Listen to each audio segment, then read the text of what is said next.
Literature lovers, आज का हमारा वीडियो है एज ऑफ चौसर पे, जो कि 1350 से लेकर 1450 सेंचुरी तक चला।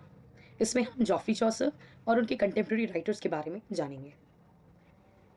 सबसे पहले आते हैं इंट्रोडक्शन पे। इंट्रोडक्शन की बात करें तो ये एज का टाइम पीरियड है मिड 14 टू हाफ 15 सेंचुरी। इसे एज ऑफ चौसर इसलिए कहा जाता है क्योंकि इस एज में एक बहुत ही फेमस राइटर थे, जॉफ्री चौसर। इन्हीं के नाम पर ये एज का नाम रखा जाता है। उसके साथ साथ ये एज ऐसे तो हम लगभग मिड 14th हाफ 15th कह देते हैं, बट ये एज एग्जैक्ट अगर देखा जाए तो कहीं कहीं 1343 से 1450 के आसपास आपको डेट्स मिल जाएंगे। हिस्टोरिकल कंटेक्स्ट की बात करें तो इस एज में 100 ईयर्स वॉर हुआ था, ब्लैक डेथ, पीजेंट्स रिवॉल्ट जैसी बड़ी चीज़ें हुई थी। एडवर्ड III, रिचार्ड II इस एज में रूल किए। ब्लैक डेथ अपने साथ बहुत चेंजेस और बहुत सारे अनरेस्ट और पॉवर्टी, रिवॉल्ट जैसी चीज़ें लेकर आया। लिटरेरी सिग्निफिकेंस की बात करें तो ये एज जाना जाता है या होल्ड करता है मिडिल इंग्लिश लिटरेचर को। अब आते हैं ब्लैक डेथ पर। ब्लैक डेथ था क्या? ब्लैक डेथ बेसिकली एक प्लेग था। प्लेग जिसे हम हिंदी में महामारी भी कहते हैं, या किसी तरीके की विपत्ति, जैसे हमारे यहाँ कोविड आया था। ये आया इंग्लैंड में 1348 में सी रूट्स या ट्रेड रूट्स की रास्ते से। और इसके आने की वजह क्या थी? What was the cause? तो कॉज ये था कि ये अपने साथ एक ऐसा बैक्टीरिया लेके आया जिसे येरिसीनिया पेस्टिस कहा जाता था। और ये बैक्टीरिया स्पेशली रैट्स पे पाए जाने फ्लीस के थ्रू फैला था, और इसकी वजह से बहुत सारे इंग्लैंड में डेथ हुई। कहा जाता है कि इंग्लैंड की 1/3 या almost half of the population wiped off हो गई थी उस टाइम। इसके इम्पैक्ट्स काफ़ी बुरे हुए। हुआ क्या? बहुत सारी डेथ्स हो जाने की वजह से जो पीसेंट क्लास था उसकी पॉपुलेशन अपने आप कम हो गई, और जो सर्वाइविंग वर्कर्स थे वो हायर वेजेस की डिमांड करने लगे, जिसकी वजह से लैंड ओनर्स पर अच्छा खासा भार आ गया। उसके बाद इसकी वजह से फ्यूडलिज्म जैसे सिस्टम डिक्लाइन होने लगे और नई तरीके की इकोनॉमी डेवलप होने लगी। Next, many people sought solace in religion. पहले सिर्फ और सिर्फ रिलीजन हुआ करता था, तो हुआ क्या कि लोगों का एक भरोसा उठने लगा जब लोगों ने देखा कि चर्च इनकैपेबल था ब्लैक डेथ जैसी चीज़ों को बचाने में या उसका सोल्यूशन देने में। तो इसलिए लोगों का कह लीजिए बिलीफ डिक्लाइन होने लगा चर्च और क्रिश्चियनिटी जैसी चीज़ों पर। मोनार्की की बात करें तो monarchy had also had to deal with some social unrest.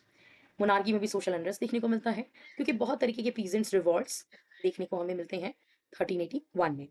ये क्यों हुए थे? क्योंकि बहुत सारे हेवी टैक्सेस, वेजेस और इंक्रीजिंग डिमांड्स के राइज करने की वजह से लोअर क्लासेस ने प्रोटेस्ट करना शुरू कर दिया था।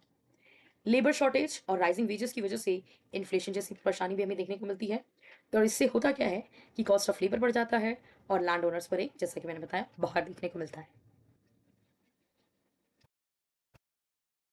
नाउ, जॉफ्री चौसर। इस एज का हमने बैकग्राउंड तो देख लिया, अब आते हैं राइटर्स पर। राइटर्स में जो जिसके नाम पर ये एज पड़ा है वो है जॉफ्री चौसर। लगभग इनका जो बर्थ है वो 1343 के आसपास माना जाता है। मैंने अपनी पिछली वीडियो में भी बताया है कि डेट ऑफ बर्थ कुछ राइटर्स के आपको अप्रॉक्स मिलेंगे, और डेथ इनकी हुई 1400 में। ये as a courtier, as a diplomat, as a civil servant, as a court poet भी जाने जाते थे। उसके साथ साथ इनके कॉन्ट्रीब्यूशंस की बात करें तो हमने देखा था इन्हें फादर ऑफ इंग्लिश लिटरेचर कहा जाता है, फादर ऑफ इंग्लिश पोइट्री कहा जाता है। उसके साथ साथ मॉर्निंग स्टार ऑफ रेनेसा कहा जाता है, स्टार ऑफ रेनेसा। एंड इन्हीं के ये ऐसे राइटर थे जिन्होंने 3 लैंग्वेजेस में भी लिखा है बहुत सारा वर्क। वो थे फ्रेंच, इटालियन एंड इंग्लिश। उसके साथ साथ इनके कुछ की वर्क्स की बात करें तो की वर्क्स में सबसे पहला इंपॉर्टेंट वर्क आता है कैंटरबरी टेल्स। नेक्स्ट है Troilus and Criseyde, the book of duchess, the legend of good women. इनके बारे में एक सेपरेट वीडियो आपको हम प्रोवाइड करेंगे, क्योंकि ये बहुत बड़े राइटर हैं और इन्हें जस्ट एक स्लाइड में कवर करना इनके लिए इनजस्टिस जैसा होगा। ओके, अब आते हैं चौसर के टाइम कुछ कंटेम्प्रेरी राइटर्स पर। कंटेम्प्रेरी राइटर्स की बात करें तो सबसे पहला नाम आता है विलियम लैंगलैंड का, जिनका पायर्स प्लोमेन था। पायर्स प्लोमेन मैंने पिछली वीडियो में बताया था, ये एक एलिगोरिकल वर्क था। ठीक है। नेक्स्ट राइटर हैं जॉन गोवर। जॉन गोवर जाने एक पोएट थे जो जाने जाते हैं अपने वर्क कन्फेसियो अमांतिस के लिए। ये एक मॉरलिस्टिक एंड डायडक्टिक टेक्स्ट है। नेक्स्ट है पर्ल पोएट। पर्ल पोएट क्यों? क्योंकि हमने लास्ट वीडियो में डील किया था कि कुछ एनोनिमस वर्क्स भी थे, जिसमें sir Gawain and the Green night का नाम हमारे सामने आया था। तो sir Gawain and the Green night एक ऐसी पोइट्री थी जो जिस मैन्युस्क्रिप्ट में मिली थी उसके साथ तीन और पोइट्रीज भी देखने को मिली थी। तो माना जाता है कि sir Gawain and the Green night और पर्ल के साथ जो दो और पोइट्रीज मिली वो सब किसी एक राइटर ने लिखी थी। इसीलिए इसके राइटर चूंकि एनोनिमस हैं तो इन्हें एनोनिमस की जगह पर्ल पोएट या कहीं कहीं गवाइन पोएट नाम से भी हम जानते हैं। अब आते हैं जॉन बार्बर। जॉन बार्बर ने ब्रूस जैसा एक वर्क लिखा जो कि स्कॉटलैंड की स्ट्रगल ऑफ फ्रीडम को डिपिक्ट करता है। नेक्स्ट है सर जॉन मैनुअल। इनके ट्रैवल्स जो है is a French book of travel. इन्होंने फ्रेंच में लिखा है एक बुक ट्रैवल्स जो कि ट्रैवल्स के बेस्ड है, kind of travelogue you can say. John Wycliffe और वाइक्लिफ। जॉन विक्लिफ या वाइक्लिफ ये he wrote many Latin books in support of his literary opinions, revolutionary opinions, but most of all he is known for Bible. ये सिर्फ और सिर्फ जाने जाते हैं अपने ट्रांसलेशन ऑफ बाइबल के लिए। बाइबल पे भी एक आपको सेपरेट वीडियो मिल जाएगा। नेक्स्ट है sir Thomas Malory. Sir Thomas Malory जाने जाते हैं अपने बहुत ग्रेट ग्रैंड वर्क के लिए, दैट इज मॉर्टेडी अर्थर, जिसमें अर्थरियन लेजेंड्स की बात की जाती है। माना जाता है कि किंग अर्थर थे, उनका राउंड टेबल था और उनके साथ बहुत सारे नाइट्स उस राउंड टेबल के मेंबर थे या फिर उनके साथ बैठते थे। तो ये उन्हीं की स्टोरीज है। अब आते हैं सबसे पहले हमारे विलियम लैंगलैंड के पायर्स प्लोमेन पर। पायर्स प्लोमेन की बात करें तो ये एक middle age allegorical narrative poem है। ये क्वेश्चन आपके CUET PG में 2023 में पूछा गया है कि Piers Plowman is what, a novel, a poem, an allegorical, कुछ ऐसे ऑप्शंस थे। तो ये पॉइंट याद रखने की ज़रूरत है। नेक्स्ट, इस पोएम के 3 वर्जन्स हमारे सामने आते हैं, टेक्स्ट ए, टेक्स्ट बी, टेक्स्ट सी। इसके कुछ बेसिक डिफरेंसेस हैं। माना जाता है कि ये तीनों वर्जन्स कुछ 1365 से 87 के बीच में लिखे गए थे। Next is narrator dream. ये बेसिकली एक स्टोरी है जो कि ड्रीम विजन्स में चलती है, यानी पूरा पूरा जो स्टोरी है वो ड्रीम के थ्रू कन्वे किया गया है। यानी एक कैरेक्टर है जो कि बार बार नींद में चला जा रहा है, ही is in sleep and he is having his dream vision. और वो ड्रीम विजन्स में बहुत सारी चीज़ें देख रहा है, बहुत सारे एलिगोरिकल कैरेक्टर्स देख रहा है, जैसे विल, होली चर्च, चैरिटी, जैसे कैरेक्टर्स। और बेसिकली ऐसा क्यों है? क्योंकि he is in a search for the true Christian life in context of medieval Catholicism. Basically ये एक रिलीजियस वर्क है। This journey takes place within a series of dream visions. जैसा कि मैंने बताया ये ड्रीम विजन्स में है। The dreamer seeks among other things, यानी ये दूसरी चीज़ों में जो भी स्टोरी जैसे जैसे बढ़ रही है वो अलग अलग चीज़ों में बहुत सारे एलिगोरिकल कैरेक्टर्स उसको मिलते हैं, जैसे डोवेल। डोवेल एक्चुअली में डू वेल है। Do bet means do better and do best means do best. ये पोएम बेसिकली पासेस में डिवाइडेड है। पासेस मीन्स अलग अलग स्टेप्स में, ठीक है। तो बेसिकली हमें इतनी ही जानने की ज़रूरत है। अब आते हैं कन्फेसियो अमांतस पे, जो कि जॉन गोवर ने लिखा था। माना जाता है ये 33,000 लाइन्स का एक पोइट्री है एंड रिटन अराउंड 1390 के आसपास लिखा गया था, जब इस एज के रिचार्ड टू किंग थे। ये एक नरेटिव पोएम है in 8 books. Now let's come to the plot.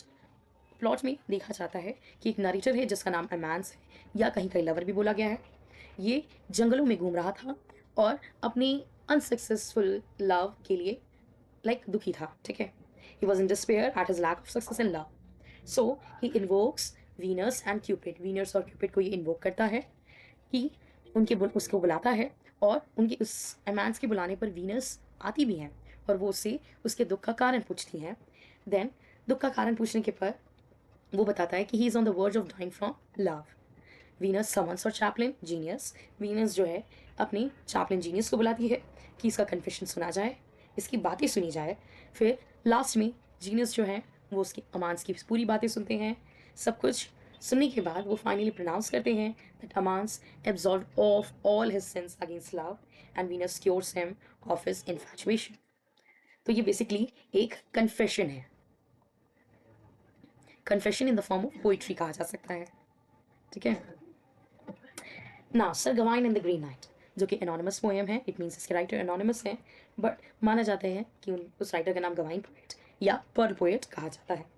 ये एक पार्ट था अर्थेरियन लेजेंड्स का, जैसे मॉर्टरडी अर्थर एक पार्ट है अर्थेरियन लेजेंड का, वैसे ये भी अर्थेरियन लेजेंड का एक पार्ट है। इसमें शिवालिक रोमांस को दिखाया गया है जिसमें नाइटहुड, ऑनर एंड सुपर जैसे थीम्स को ब्लेंड किया गया है।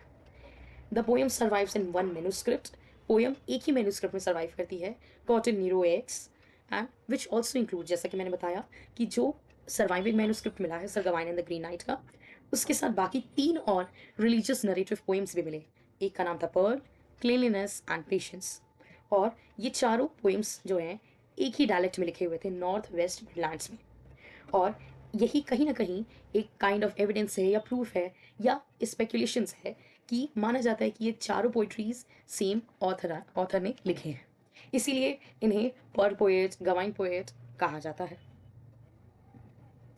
अब sir Gawain and the Green Knight की समरी की बात करें तो इसमें बहुत सारे कैरेक्टर्स हैं, but the main character is sir Gawain and other one is Green Knight. The story centres around sir Gawain who accepts the challenge, कि एक चैलेंज एक्सेप्ट करते हैं ग्रीन नाइट से।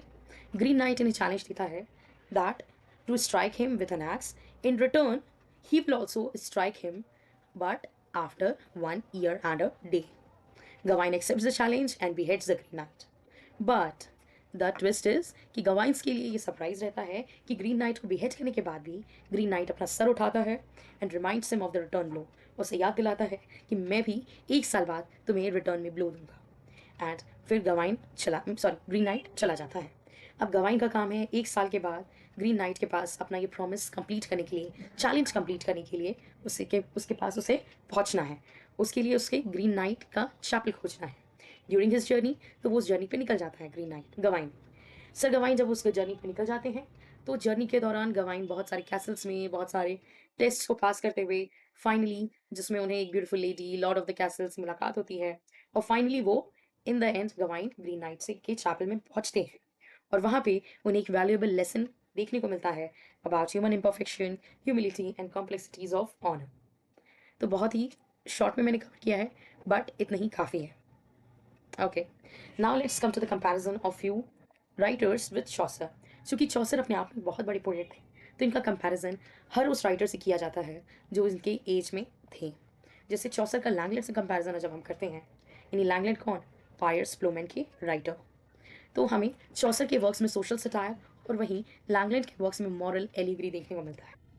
चौसर की जब गोवर से कंपैरिजन की जाती है तो देखने को मिलता है कि चौसर ने अपने वर्क्स में रोमांस और ह्यूमन नेचर को ज़्यादा फोकस किया है, और वहीं गोवर, जिनका अभी अभी हमने पढ़ा है कन्फेसियो अमांथस, यानी जो कन्फेशन था, उसमें हमें मॉरल टीचिंग एंड कन्फेशन जैसी चीज़ें देखने को मिलती है। Next Chaucer and the Pearl Poet, जिनका अभी अभी तुरंत हमने कंप्लीट किया है sir Gawain and the Green Knight. इसमें चौसर से कंपेयर जब किया जाता है तो चौसर नैरेटिव टेल्स और ह्यूमर की बात करते हैं, वहीं ये शिवालरिक थीम्स जैसे नाइटहुड, ऑनर जैसी चीज़ों की बात करते हैं। Okay, now let's come to the conclusion की इम्पैक्ट की बात की जाए तो ये middle English in poetry establishing English as a legitimate language for literature. ये एक लेजिटिमेट लिटरेचर लैंग्वेज साबित होता है इस एज में, यानी ये एक ऐसा एज ऑफ चौसर आ गया है जब हम पहली बार प्रॉपर इंग्लिश में लिखना शुरू कर देते हैं। यही मिडिल इंग्लिश जाके मॉडर्न से स्टैंडर्डाइज इंग्लिश बनेगी, जो और करते करते बहुत सारे मॉडिफिकेशंस आएंगे, और फाइनली हम जो इंग्लिश देखते हैं वो यही मिडिल इंग्लिश का कह लीजिए एवोल्यूशन है। नेक्स्ट इज सोशल क्रिटिक की बात करें तो use of literature to comment on society. हमने बहुत सारे वर्क्स देखे, जैसे sir Gawain and the Green Knight देखा, कैंटरबरी टेल्स देखेंगे, इवन देख चुके हैं थोड़ा बहुत, और तो और हमने कन्फेसियो एमेंटस जैसी चीज़ देखी, और एक और वर्क था जिसका नाम था पायर्स फ्लोमेन। ये सारे वर्क्स में हमें एक ही चीज़ देखने को मिलता है, कमेंट ऑन सोसाइटी, चाहे वो मॉरल वे में हो चाहे वो शिवालरिक वे में हो, बट इट वॉज डायरेक्टली और indirectly a comment on society. ये एज फ्यूचर राइटर्स के लिए इंस्पिरेशनल साबित होगा, क्योंकि चौसर माने जाते हैं मॉर्निंग स्टार ऑफ रेनेसा, और रेनेसा जब आया तभी ये स्पेंसर, मिल्टन और शेक्सपियर जैसे बड़े बड़े राइटर्स हमारे सामने आएंगे। So I hope you like this video, thanks for watching, please like, share and subscribe.